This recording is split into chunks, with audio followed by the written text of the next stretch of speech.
CBSE class 12 biology board എക്സാമിന് ചോദിച്ച 1 mark MCQ question ആണ്. ക്വസ്റ്റ്യൻ ഇതാണ്: large scale industrial production of citric acid of human welfare is done using the microbe dash. അതായത് citric ആസിഡിനെ large സ്കെയിലിൽ produce ചെയ്തത് ഏത് microbe use ചെയ്തിട്ടാണ്? Options ഉണ്ട്.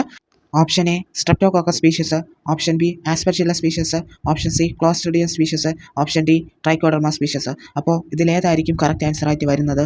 ഓരോ ഓപ്ഷനായിട്ട് നോക്കാം. സ്ട്രെപ്റ്റോകോക്കസ്. അപ്പോൾ നമുക്കറിയാം എന്താണ് ഈ സ്ട്രെപ്റ്റോകോക്കസ് എന്ന് പറഞ്ഞാൽ ഒരു ബാക്ടീരിയയാണ്. അതിൽ നിന്നാണ് സ്ട്രെപ്റ്റോകൈനേസ് പ്രൊഡ്യൂസ് ചെയ്യുന്നത്. ഈ സ്ട്രെപ്റ്റോകൈനേസ് എന്ന് പറഞ്ഞാൽ ക്ലോട്ട് ബസ്റ്ററാണ്. അതായത് ബ്ലഡ് വെസൽസിലുള്ള ക്ലോട്ട്സ് ഒക്കെ പേഷ്യൻസിൽ നിന്നൊക്കെ റിമൂവ് ചെയ്യാനാണ് ഈ പറയുന്ന സ്ട്രെപ്റ്റോകൈനേസ് യൂസ് ചെയ്യുന്നത്. അതുകൊണ്ട് എന്താണ് ഫസ്റ്റ് ഓപ്ഷൻ എന്തായാലും വരത്തില്ല.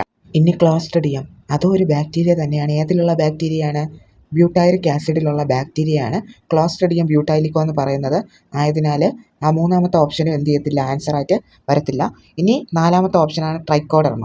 ഈ ട്രൈക്കോഡെർമ എന്ന് പറഞ്ഞാൽ ഒരു ഫംഗസ് ആണ്. ഈ പറയുന്ന ട്രൈക്കോഡെർമ പോളിസ്പോറത്തിൽ നിന്നുമാണ് സൈക്ലോസ്പോറിൻ എ പ്രൊഡ്യൂസ് ചെയ്യുന്നത്.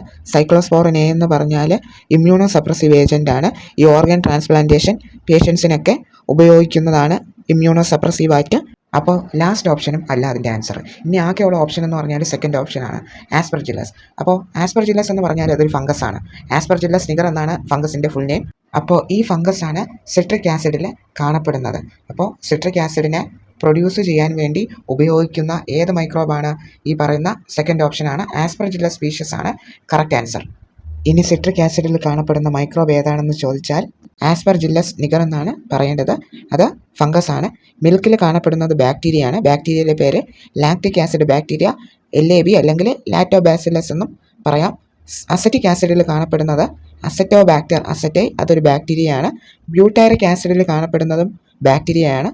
ക്ലോസ്ട്രിഡിയം ബ്യൂട്ടൈലിക്കോ എന്ന് പറയും. ഇങ്ങനെയുള്ള ബാക്ടീരിയയിൽ അല്ലെങ്കിൽ ഫംഗസിൻ്റെയൊക്കെ പേരുകൾ കൃത്യമായിട്ട് തന്നെ പഠിക്കണം. അത് എവിടെയാണ് യൂസ് ചെയ്യുന്നത്, അത് എന്തൊക്കെയാണ് പ്രൊഡ്യൂസ് ചെയ്യുന്നത് തുടങ്ങിയ കാര്യങ്ങളൊക്കെ തീർച്ചയായിട്ടും പഠിച്ചിരിക്കണം. എക്സാമിന് ക്വസ്റ്റ്യൻസ് ചോദിക്കും.